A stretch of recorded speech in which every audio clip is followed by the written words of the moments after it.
तो हेलो भाई लोग, आज ट्रांजिशन बनाने का डे 2। बिना टाइम वेस्ट किए चलो वीडियो को स्टार्ट करते हैं। सबसे पहले आपको कैपकट को ओपन करना है और सॉन्ग को ऐड करना है। सॉन्ग ऐड करने के लिए ऑडियो पे जाना और यहाँ पर से अपनी सॉन्ग को ऐड कर लेना। सॉन्ग ऐड कर लेने के बाद दोनों क्लिप के बीच में आना और इफेक्ट पे जाना। इफेक्ट पे क्लिक करने के बाद वीडियो इफेक्ट पे जाना और यहाँ से सेक इफेक्ट को सिलेक्ट कर लेना। इफेक्ट की लेंथ को जिस तरह मैं रख रहा हूँ उसी तरह आपको भी रखना है।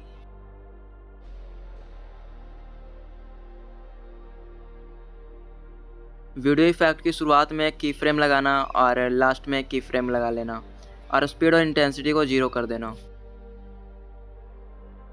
सेक इफेक्ट के बाद फिर से वीडियो इफेक्ट पे जाना और यहाँ से क्रोमैटिक इफेक्ट को सिलेक्ट कर लेना। क्रोमैटिक इफेक्ट की लेंथ को भी सेक इफेक्ट इतना ही रखना है।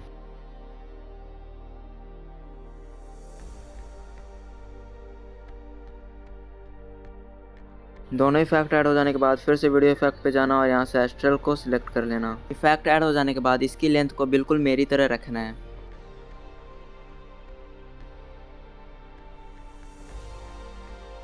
अब हमारा वीडियो पूरी तरह से बनकर रेडी हो गया है। चलिए रिजल्ट देखते हैं।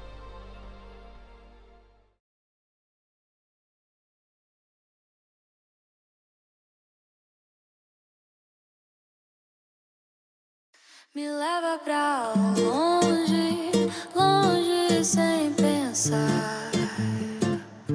Teu toque me